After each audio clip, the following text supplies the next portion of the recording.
So I recently took a dip into the world of Dragon Age again, and I had this idea while playing around with the character creator. What if playable races will finally become a reality for the next Mass Effect? And it may not even sound as far-fetched as you'd think at first glance. But before we get into that... How ya doing, Ensven Squad? I just want to remind you guys to check out the rest of the channel after you've watched this video. If Mass Effect is your thing, then this is the place for you. Oh, and don't forget to like the video, it helps more than you think. Just so you guys know, everything that I say in this video will be based on my own thoughts and ideas, so don't go expecting that any of this will happen. Bioware has no obligation to include any of the ideas I introduce here. With that out of the way, let's look at a couple of questions and analyze them one by one. First, could we see race choice in the future Mass Effect title?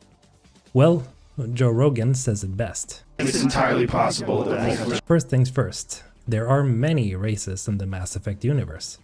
We have Turians, Asari, Quarians, Salarians, Krogan, and then of course humans.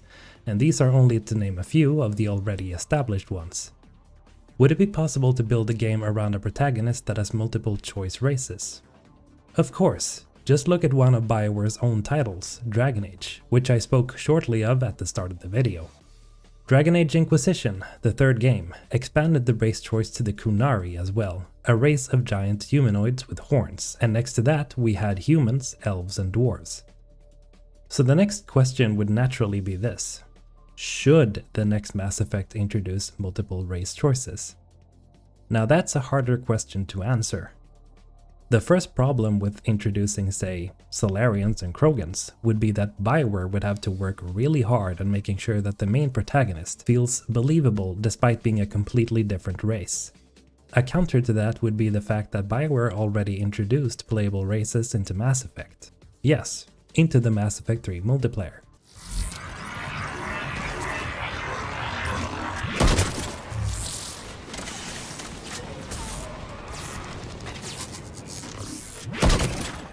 Which they then expanded upon in Mass Effect Andromeda. The issue here is that none of the playable characters in the multiplayer have any interaction besides shooting and fighting. Bioware didn't have to spend time adjusting the finer details for every dialogue that takes place, which they inevitably have to do for every dialogue scene. The thing with Dragon Age is that all the playable races are very human-like in appearance, so the work you have to put into the animation and character scenes wouldn't be that complicated, compared to, say, having to animate certain fight scenes between Krogans and Salarians. We have an unauthorized landing. And who authorized you to hold my race hostage? And vice versa, and romance scenes for each and every playable species in Mass Effect. There's a lot of variables to consider in a game universe as vast as Mass Effect. When you think about it, however, this could prove to be a minor problem, as countless dialogue scenes already take place between all kinds of species in Mass Effect. So it may not prove to be a problem after all. So then, is there any other reason to why Bioware maybe shouldn't include multiple playable species? One comment that I read just a few days ago stated something along the lines of Mass Effect being hampered by introducing multiple choice species. Let me explain. Since Mass Effect always had a strong emphasis on exploring the galaxy and meeting new species and characters, playing as a human sort of hits closer to home and makes you feel like a pioneer of the race that, well, we all are members of. Unless you're from Mars, and in that case, hi, welcome to Earth. Hello there. Another reason to why Shepard may have become so memorable is that Shepard was never just an in-game avatar of yourself. Shepard is and will always be a fully developed character with an incredible story that we can somewhat affect. Introducing several species to choose between could perhaps make the protagonist him or herself feel less memorable.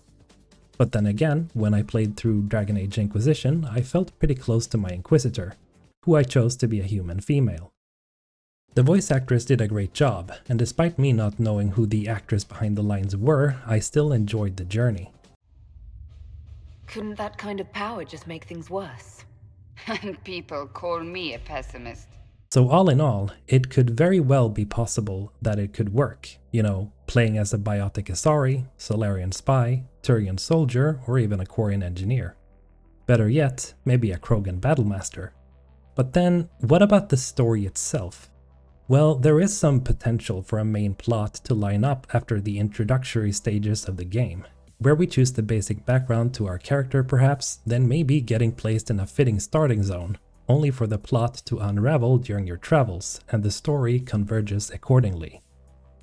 It all kind of depends on what story that Bioware wants to tell next.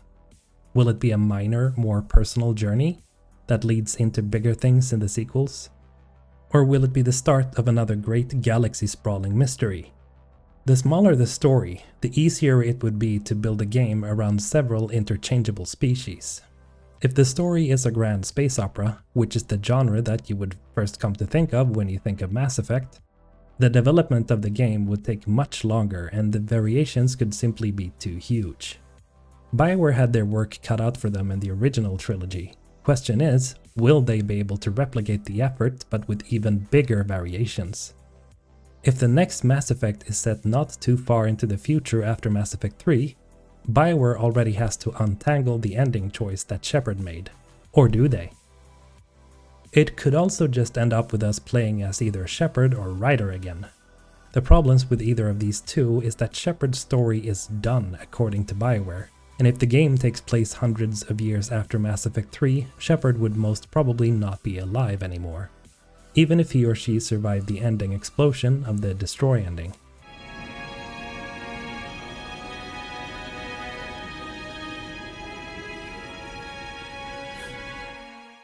And Ryder wasn't really well received, but that may or may not have to do with the fact that we had 3 games with Shepard and only 1 so far with Ryder.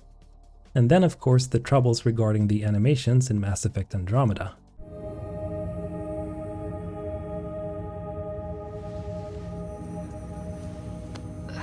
What happened? You were clinically dead for 22 seconds. It's really going to be something, isn't it? I haven't even shown you the best part. Which we're not going to dive into any deeper in this video. Do you think that Bioware should include multiple choice species into the next Mass Effect? If so, how would you do it? How would you make it work? Do you think it could work? Or do you think it's better that we stay human? Better yet, just let us play as a Volus and have the story revolve around us becoming biotic gods. I am a biotic god. I think things, and they happen. Fear me, lesser creatures, for I am biotics made flesh. One can dream, right? Leave your thoughts down below. And as always, have a great day, Ensven Squad. Mr. Holton, out.